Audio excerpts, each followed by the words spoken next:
प्रभु यीशु के मधुर नाम में आप सबको फिर से एक बार जय मसीह की। बेटा, हमारे दूसरे दिन का पाठ शुरू करने से पहले मैं फिर से आपको कुछ पूछना चाहती हूँ। चलिए आप सब बच्चे बताइए, हमारा उद्देश्य पद जो मुख्य पद है वो क्या है? वो पाया जाता है 2 कुरिन्थियों 5:9 में। आप सब मेरे साथ बोलेंगे, चाहे साथ रहे चाहे अलग रहे पर हम उसे भाते रहें। ठीक है? अच्छा, तो आप ये सब बताइए, हमारे पहले दिन का पाठ क्या था? क्या आप सब लोगों ने पद को लर्न किया? Very good. अगर आप सब लोगों ने पद को लर्न कर लिया है तो ये बहुत अच्छी बात है। आज हम अपना दूसरा पार्ट जो है वो स्टार्ट करने जा रहे हैं और हमारे दूसरे पार्ट का नाम है, हमारे पहले पार्ट का नाम क्या था? चलिए बताइए। यीशु मसीह जो है वो क्या है? मनुष्य का पुत्र। और आज हमारे दूसरे पार्ट का नाम है प्रभु यीशु परमेश्वर का पुत्र। बेटा, अब हम इसमें देखेंगे सबसे पहले प्रभु यीशु मसीह के बारे में हम ये देखेंगे पाठ स्टार्ट करने से पहले कि किस तरह प्रभु यीशु मसीह ने जब वो बचपन में था तो आश्चर्य कर्म के कार्य को शुरू किए। तो ये पाया जाता है मत्ती, लूका और यूहन्ना के अध्याय में जो हमको देखने को मिलता है। अच्छा, ये बात आप लोगों को पता है कि जब प्रभु यीशु मसीह जब छोटे थे तो वो कैसे थे? बेटा, जब वो छोटे थे तो छोटे से ही वो क्या थे? अपने माता पिता के बहुत आज्ञाकारी थे। जैसे आप सब लोग आज्ञाकारी हैं कि नहीं अपने मम्मी पापा के? है ना? प्रभु यीशु मसीह भी क्या करते थे? अपने मम्मी और पापा का क्या करते थे? आज्ञा का पालन किया करते थे। और क्या करते थे? और हमेशा परमेश्वर के वचन को सुनने के लिए अपने मम्मी पापा के साथ क्या करते थे? आराधनालय में जाया करते थे और ध्यान से वचन को सुना करते थे। और इतना ही नहीं, वो जैसे जैसे बड़े हो गए, क्योंकि जो यूसुफ थे, जो उनके पिताजी जो सांसारिक पिता थे, जो यूसुफ, वो क्या करते थे? बढ़ई का काम करते थे। और वो क्या करते थे? प्रभु यीशु मसीह भी अपने पिता के साथ बढ़ई के काम में उनका क्या करते थे? सहयोग किया करते थे। और जैसे जैसे बालक यीशु बड़े होते गए, आराधनालय में जाते गए, तो वो इतने होशियार थे कि आराधनालय में जब जाते थे तो परमेश्वर के वचन को क्या करते थे?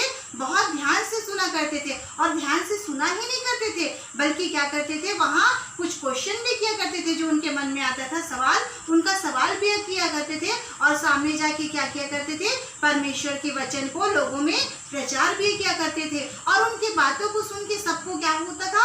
बहुत आश्चर्य होता था कि ये तो बालक अभी छोटा ही है और इस बालक को परमेश्वर की राज्य के बारे में इतनी जानकारी कैसे है?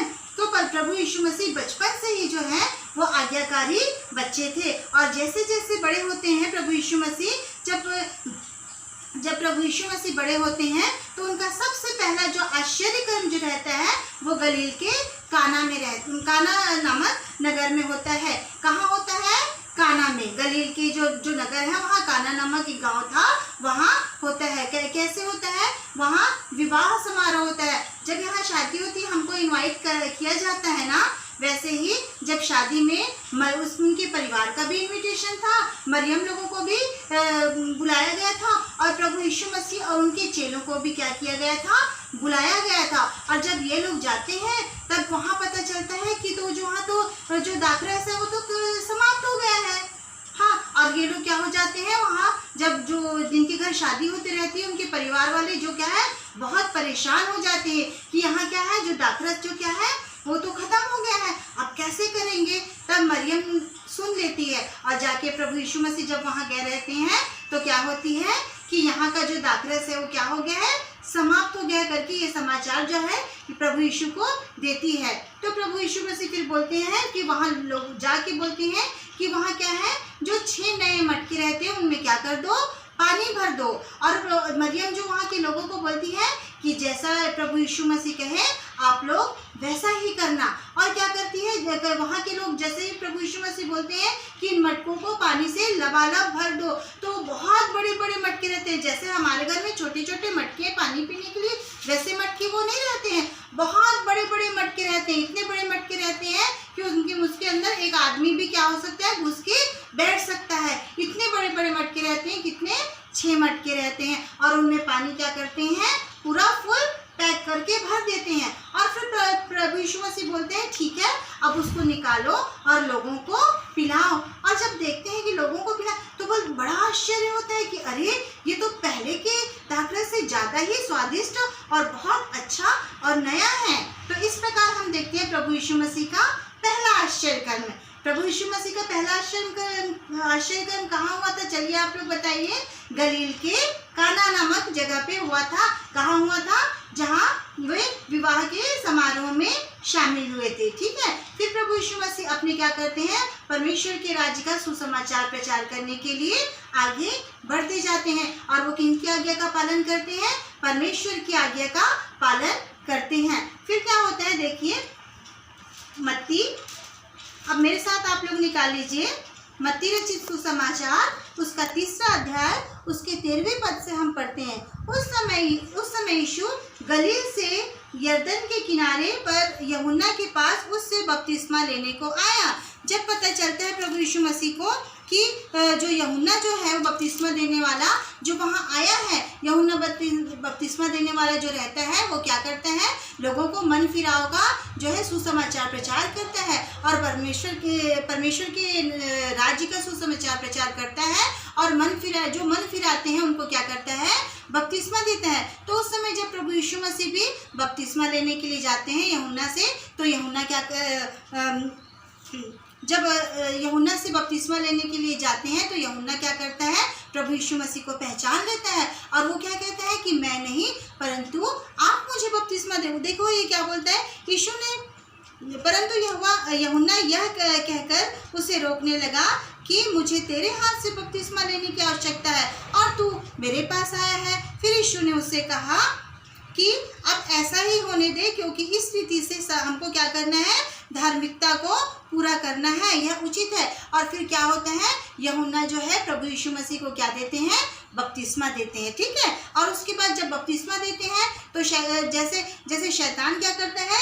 देखते रहता है ना, कि कब किसकी परीक्षा ली जाए। फिर उसके बाद क्या होता है? आत्मा यीशु को क्या करते हैं? फिर यीशु मसीह कहाँ चले जाते हैं? एक जंगल में चले जाते हैं। जंगल में क्यों जाते हैं मालूम है? कि शैतान के द्वारा वहाँ क्या होता है? प्रभु यीशु मसीह की परीक्षा ली जाती है। क्या ली जाती है? परीक्षा ली जाती है। वहाँ प्रभु यीशु मसीह कितने दिन तक के भूखे रहते हैं आप लोगों को पता है? जिसको पता है जल्दी बताइए। हाँ, वेरी गुड, आप लोगों को मालूम है। देखिए वहाँ पर क्या लिखा है? तब उस समय आत्मा यीशु को जंगल में ले गया ताकि इब्लिस किसका नाम है पता है? शैतान को इब्लिस कहा गया है। इब्लिस जो है उससे परीक्षा लेते हैं। किससे परीक्षा लेते हैं? प्रभु यीशु मसीह से। और वह 40 दिन और 40 रात निराहार रहा। अंत में उसे भूख लगी। अब हम एक दिन भी भूखे रह सकते हैं क्या? दिन भर भी हम भूखे रहेंगे तो हम बहुत परेशान हो जाते हैं, है ना। और प्रभु यीशु मसीह कितने दिन तक के ये भूखे रहे पता है? 1 महीने से ज़्यादा, 40 दिन तक के भूखे और प्यासे रहे। हम एक दिन भूखे रहेंगे तो हमको क्या हो जाएगा? तबीयत खराब हो जाएगा, बहुत परेशानी होगी, बीमार पड़ जाएंगे। लेकिन प्रभु यीशु मसीह 40 दिन तक के भूखे प्यासे रहे। और जब 40 दिन के बाद उनको भूख लगी तो क्या कौन आया? जल्दी बताइए, कौन आया उनकी परीक्षा लेने के लिए? हाँ, शैतान वहाँ पर आया। क्यों आया? परीक्षा लेने के लिए। और शैतान क्या बोलता है प्रभु यीशु मसीह को मालूम है? क्या बोलता है? यदि तू परमेश्वर का पुत्र है तो देखना, तेरे को तो भूख लगा है, और यदि तू परमेश्वर का पुत्र है तो क्या कर, ये जो पत्थर पड़े हैं ना उसको क्या कर, बोल दे रोटी बन जाए। तो वो तो रोटी बन जाएगा क्योंकि तू अपने आप को परमेश्वर का पुत्र कहता है ना। तो ये जो पत्थर है उसको बोल दे क्या बन जाए? रोटी बन जाए। तब प्रभु यीशु मसीह क्या कहते हैं? लिखा है मनुष्य केवल रोटी से नहीं जीवित रहेगा परंतु परमेश्वर के मुख से निकलने वाले हर एक वचन से जीवित रहेगा। तो फिर शैतान क्या हो जाता है? घबरा जाता है एकदम कि अरे प्रभु यीशु मसीह ने तो ऐसा कह दिया कि सिर्फ रोटी से नहीं परंतु परमेश्वर के वचन से भी क्या हो सकता है? मनुष्य जीवित रह सकता है। अब वो क्या हो जाता है? हार जाता है शैतान। और उसके बाद फिर प्रभु यीशु मसीह से क्या बोलता है मालूम है? फिर प्रभु यीशु मसीह को क्या करता है और बोलता है कि देख, अगर तू प्रभु यीशु परमेश्वर का पुत्र है तो ये जो इतनी ऊंची पहाड़ है ना, इतने ऊंची पहाड़, उससे अपने आप को तू क्या कर, नीचे गिरा दे, क्योंकि तू परमेश्वर का पुत्र है। और जैसे ही तू नीचे गिरेगा तो परमेश्वर अपने दूतों को क्या बोलेंगे?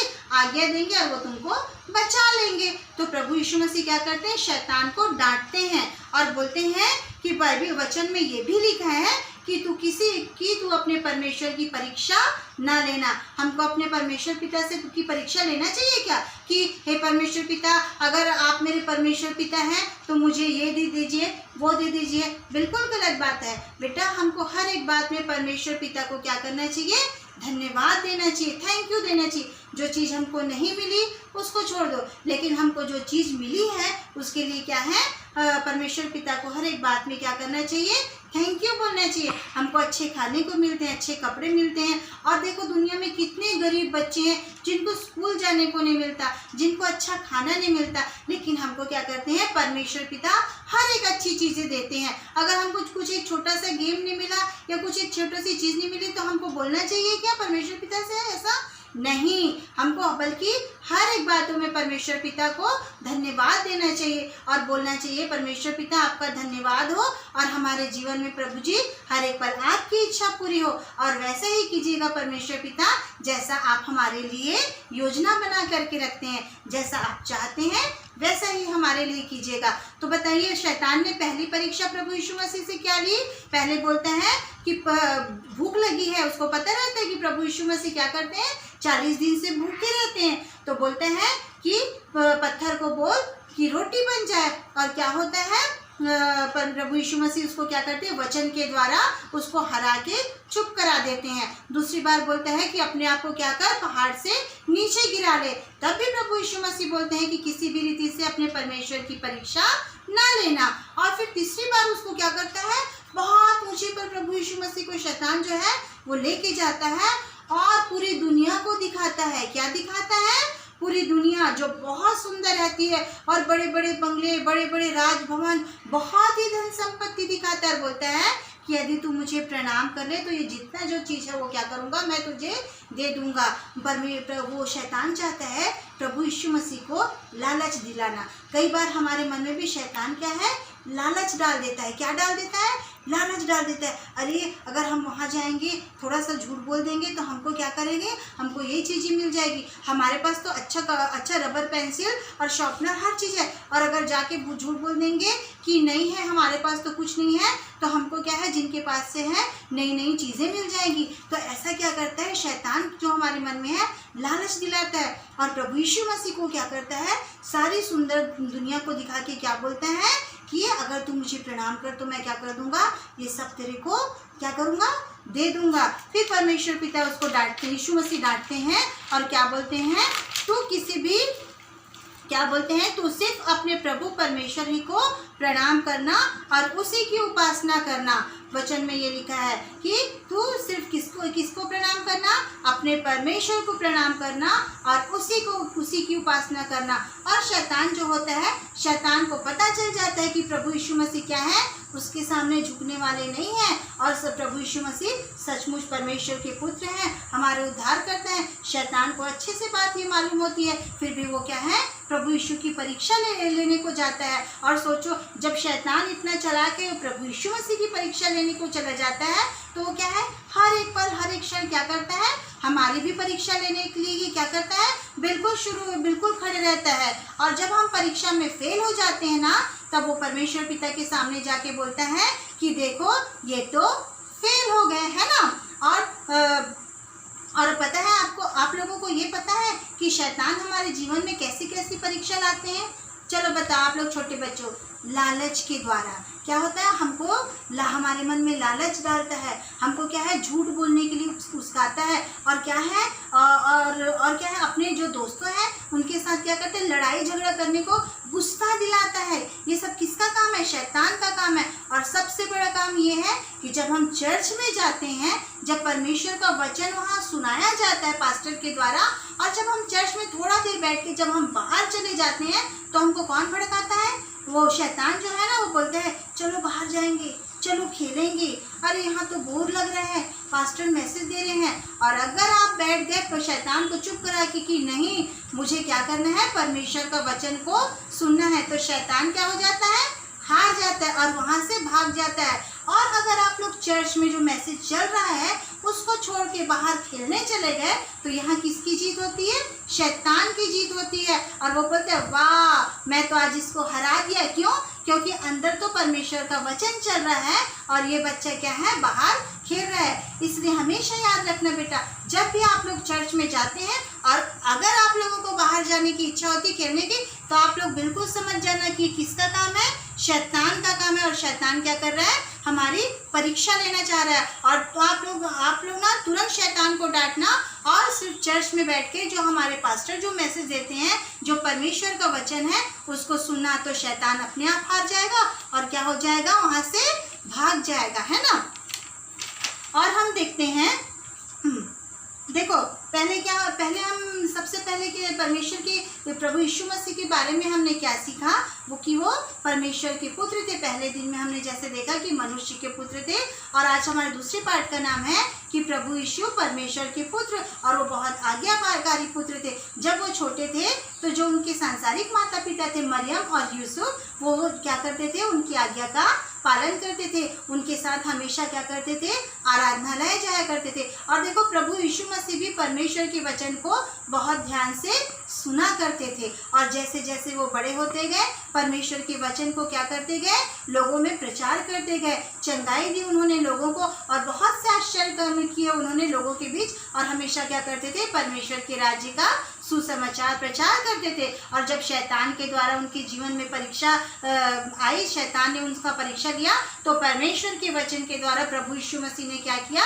शैतान को डांटा।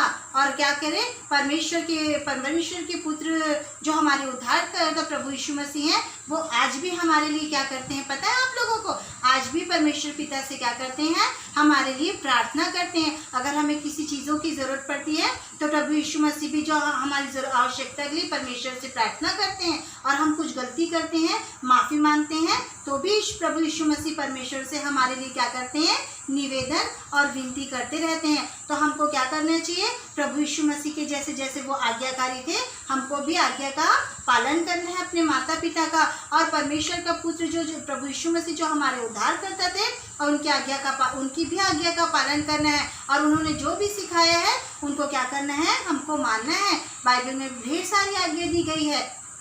और बेटा आप हमेशा याद रखना, जब आप चर्च जाते हैं तो जब भी आप पास्टर का मैसेज सुनते हैं तो बाहर नहीं जाना, क्योंकि ये कौन भड़काता है, शैतान भड़काता है। शैतान हमारे जीवन में गुस्सा दिलाता है, चोरी करना सिखाता है, झूठ बोलना सिखाता है, और क्या करता है, वो चाहता है कि हम परमेश्वर का वचन ना सुने, उनसे अलग हो जाए। ठीक है, तो आज हमने दूसरे पार्ट में क्या देखा, जो प्रभु यीशु मसीह जो हैं वो परमेश्वर के पुत्र हैं, और उनके द्वारा हमने ढेर सारे आश्चर्य कर्मों को देखा। तो अब आप लोग अपने रबर और पेंसिल लेके रेडी रहिए, क्योंकि 2-3 क्वेश्चन जो मैं आपको देने वाली हूँ, और आपको वो नोट करना है, और उसका आंसर भी आपको लिखना है, जो मैं बाद में चेक करूँगी। ठीक है, पहला क्वेश्चन, प्रभु यीशु मसीह को बपतिस्मा किसने दिया? पहला क्वेश्चन क्या था, मैंने आपको बताया था इसका आंसर स्टार्टिंग में ही। प्रभु यीशु मसीह को बपतिस्मा किसने दिया? ठीक है, नंबर 2, क्वेश्चन नंबर 2, शैतान द्वारा प्रभु यीशु मसीह की परीक्षा कैसे ली गई? शैतान द्वारा प्रभु यीशु मसीह की परीक्षा कैसे ली गई? और क्वेश्चन नंबर 3 है, प्रभु यीशु मसीह ने पहला आश्चर्य कर्म कहाँ किया? प्रभु यीशु मसीह ने पहला आश्चर्य कर्म कहाँ किया? मैं क्वेश्चन फिर से रिपीट कर देती हूँ। प्रभु यीशु मसीह को बपतिस्मा किसने दिया? दूसरा, शैतान द्वारा प्रभु यीशु मसीह की परीक्षा किस प्रकार ली गई? आपको पूरा लिखना है पॉइंट्स बना के, ठीक है। और प्रभु यीशु मसीह का जो पहला आश्चर्य कर्म वो क्या था, कहाँ किया उन्होंने और क्या था, ये आप लोगों को बताना है। तो आज हमारे दूसरे दिन का पद है, चलिए आप लोग नोट करिए। नीति वचन 3 का 1 और 2, नीति वचन 3 का 1 और 2, वहाँ पर ये लिखा है, हे मेरे पुत्र, चलिए आप लोग मेरे साथ बोलिए, हे मेरे पुत्र, मेरी शिक्षा को अपने हृदय में